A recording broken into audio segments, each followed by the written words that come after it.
अस्सलाम वालेकुम नाज़रीन, मैं हूँ आपकी मेज़बान नाइला भट्टी और नजर डालते हैं आज की अहम तरीन खबरों पर। जुराम पेशा के खिलाफ ग्रैंड ऑपरेशन होगा। एसपी रूरल ट्रिगल ट्रेन का खुले कचहरी से खिताब। रिपोर्ट नदीम अख्तर राजा। डीएसपी सहाला सर्कल सज्जाद बुखारी की कब्जा माफिया को खुली वार्निंग। मॉडल टाउन हमक में आईजी इस्लामाबाद की हिदायत पर खुले कचहरी मुनक्किद हुई। पुलिस अफसरान थाना लोही ढेर थाना हमक थाना सहाला के एसएचओज और इलाका मुअज़्ज़िज़ीन की बड़ी तादाद में शिरकत।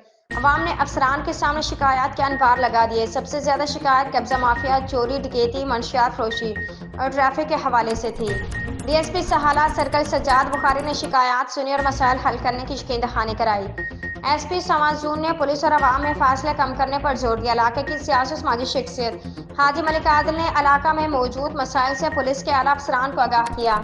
सीनियर रिपोर्टर अबैद कुरैशी की जानिब से पूछा गया कब्जा माफिया के खिलाफ कार्रवाई के सवाल पर डीएसपी का कहना था कि ऐसे अनासिर को आखिरी वार्निंग दे रहा हूं, कब्जा छोड़ दे या फिर जेल की सलाखों के पीछे जाने के लिए तैयार रहें। खुले कचहरी में मौजूद मुअज़्ज़िज़ीन, ताजिर बरादरी के रहनुमाओं ने पुलिस के आला अफसरान का शुक्रिया अदा किया।